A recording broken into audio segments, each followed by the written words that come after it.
So the title screen hasn't changed too much since last time. We have the new game, and then if there's a save file, there's a load game and then clear load. So we're just going to hit new game. And so here we've added a bunch of different cutscenes to our game to sort of give our player a call to action and kind of give a little bit of guidance on where they're supposed to go.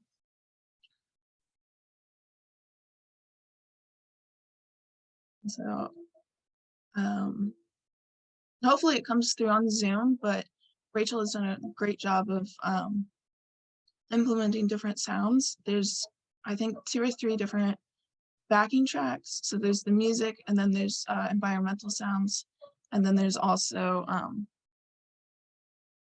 walking sounds for the character that stop when it stops moving, and then it starts back up when it starts moving.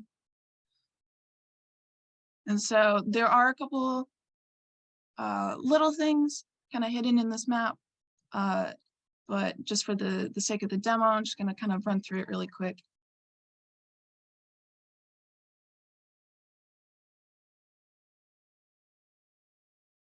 And so a lot of games use cutscenes to help sort of develop the story. And so we tried to do that a lot without giving too much of like trying to show and not tell. And so here we have the town, and now we have an NPC dialogue system. And so Masha is telling us that Vlad the Inhaler took everyone's candy, and they don't know what they're gonna do for Halloween.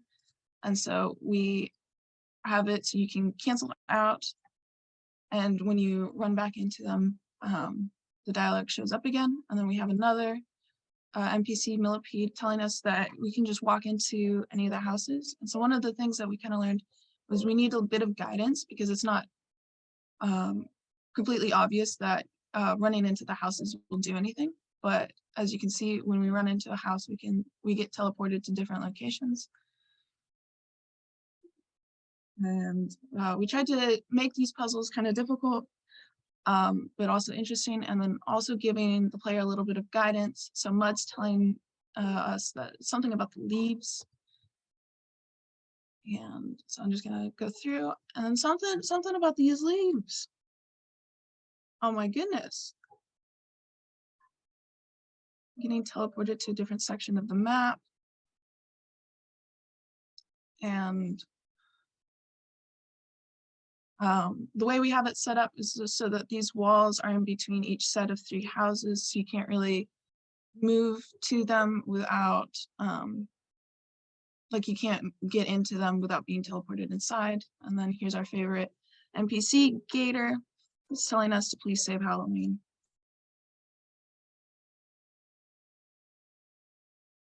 And so this is our rock maze. One of the things that we kind of wish we could have improved on, we wanted to add in like a little sentry sort of NPC that would walk around, and if you hit them, you get sent to the beginning. But that ended up falling to the wayside with our time constraints, which would kind of give purpose for the ladders. Also, we have a save system. This is on every map. So there's a save and quit. And so those will just save the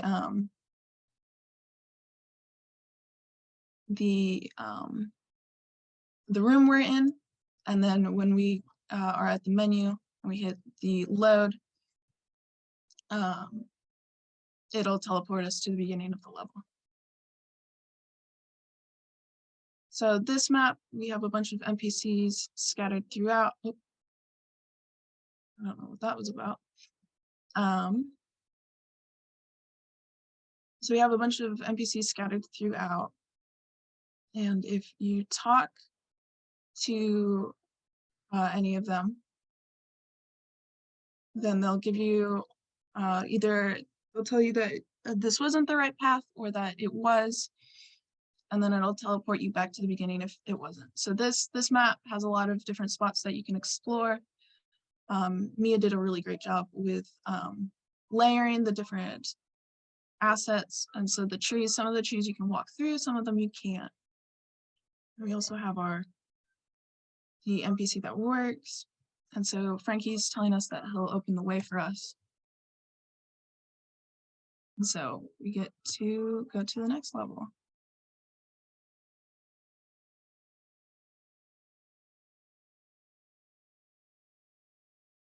So Mia has done absolutely killer job of designing this maze. It is so difficult, and if I didn't have to play test it like 30 times, I was getting very lost the first couple of times I played.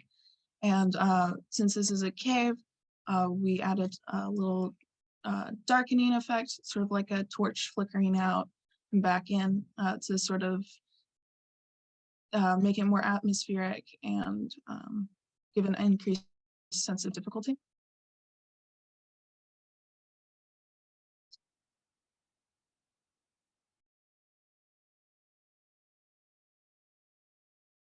And so here is our main villain, Vlad. And so he's kind of shocked that we made it through, and then saying that we still can't have the candy, but the townspeople, they forget about him every Halloween, and that's why he's ended up stealing the candy. And giving a little bit of backstory on this, and then he decides to end up giving back the candy. Then we get to our final cutscene of all the candy being returned to the town. And sort of all the townspeople being excited and kind of rejoicing that Halloween was saved.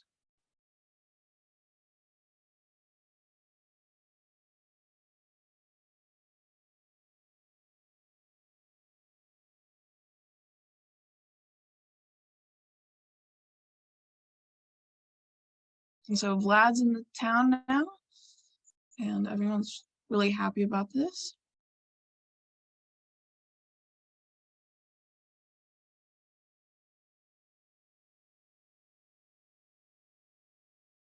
And so here's our credits.